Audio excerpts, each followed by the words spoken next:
So today I am going to be reviewing two foundations. This is the Nars Natural Radiant and this is the Anastasia Beverly Hills. Now I do want to start off this video by saying I know this is not like the exact shade match for me in Anastasia Beverly Hills. I know that I need to go exchange it, but for the purposes of this video we are really just going to be reviewing like the sensibilities of the foundations and how they perform and compare them to each other. Okay, so if you guys want to see like what I think of these two foundations and which one I prefer, just keep watching. Also, if you want to see like this fall makeup look, make sure you head over to my Instagram at Niara Alexis. I will have a tutorial up on how I do this face. So without further ado, let's get into the verses. This side is going to be our Natural Radiant. This side is going to be our Luminous Foundation. Okay, so just keep that in mind as we go along. And again, I'm going to say this several times because sometimes people don't be watching the video fully or they be skipping around. I know that this Anastasia Beverly Hills foundation is not the right shade for me. So I'm going to start, get my little palette. With the Natural Radiant, this shade New Caledonia is such a nice shade match for me. If you are around my skin tone, I would definitely say pick up the shade New Caledonia. I love her. So I'm just gonna swatch it over here on this side of my face. And that's just one swipe of it. Full coverage, it's covering everything. That is our swatch of the Anastasia Beverly Hills Luminous Foundation. This is a swatch of the Nars Natural Radiant Anastasia. What I will say, Anastasia I feel like kind of downplays herself calling it a medium coverage, because I feel like if you're someone that really is like ride or die, full coverage or nothing, that would deter you from purchasing this foundation if you saw like on the website that it's called a medium coverage. And clearly, as you can see, like with just this one swatch of the Anastasia, I got pretty good coverage. If anything, if I were them, I would put medium to full. For the shade ranges, you know what? I'm about to pull my computer out. For Anastasia Beverly Hills, let me like pull the computer down real quick. You get 50 shades. And I will say, I do feel like Anastasia really, you can see like they made a conscious effort to make sure that every single shade and shade family was represented here. Let's look at Nars really fast. Quite a few less, 34 shades. So I don't know if, I don't think Sephora is missing any shades on here. Let's look and see, maybe Nars's website has more shades on their website. And I just know this working and having worked in beauty before, sometimes like your third-party vendors don't carry like your full shade range. So let's just look on their website.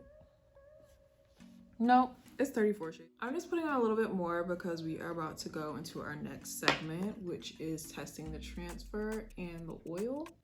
You guys know I always like to do this because I like to know for myself personally, like, do I need to carry a lot of oil blotting sheets with me when I wear this? Do I need to worry about transfer, put on a bunch of setting powder when I wear this? We're gonna start over here on the Nars side, and I'm gonna start with a transfer test, and I'm gonna try to just get this right up here, like in the front part of my cheek. Okay, oh damn. That's a lot of transfer. You're definitely gonna wanna put on a setting powder. Okay, let's see.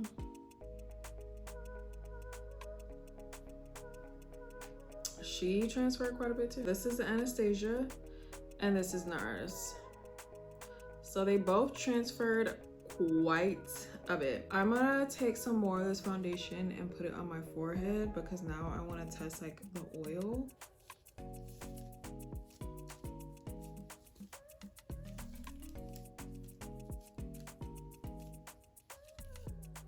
So this is the Anastasia Beverly Hills. She gave off hardly any oil. This is a Nars. She's Oil City.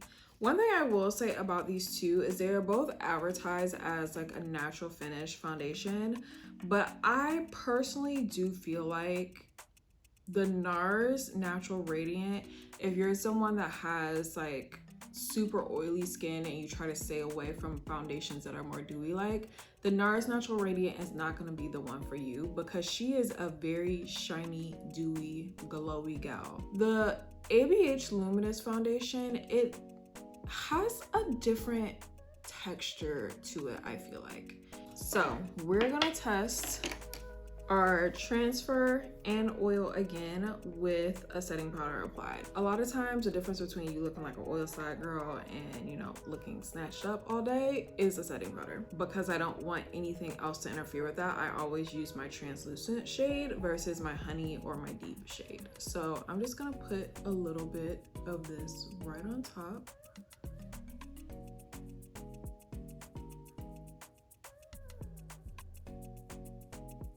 So let's test the transfer again. So you definitely need a setting powder with the Nars. Like, you're still gonna transfer, but it's just not gonna be this, okay? With ABH, again, there's a lot less. You are going to transfer some, but not as much. And I like to give them some time. ABH, let's just talk about her. She is giving off hardly any oil. So what I will say is, if you are a girl that has oily skin and you stay away from like luminous, natural, advertised type of things because you're afraid of how much oil it's going to give off, the ABH I don't think is going to be a problem. The only thing you'll probably have to worry about with ABH is transfer, but as far as oil, she does not give off a lot at all. And then this is Nars without setting powder. She was real oily, like fried chicken oily. And then this is Nars with setting powder. So she still has some oil, but it's a lot less if you put a setting powder on. That concludes like our verses, you guys. I would say personally, if I had to pick one, I would probably go with the ABH. My skin type teeters between oily and dry because it doesn't give off that much oil, especially once you put a little bit of setting powder on top of it, would be ideal, especially if you were like going to an event or something like that. I definitely love the way my photos and videos and things come out more with the Nars Natural Radiant than the ABH. I do also want to touch on that Nars has a significantly smaller shade range. So if you don't find your shade and you do like the Nars, you might need to like buy two and mix and match some foundation. Thank you guys so much for watching. If you have not already, make sure you subscribe. Right now I am posting Halloween looks, so don't forget to ring the bell so you can get notified when those go up. And don't forget to follow me on Instagram. I'm posting like little mini Halloween tutorials on there as well that are not on YouTube. Okay, thank you guys so much for watching, and I will see you next time.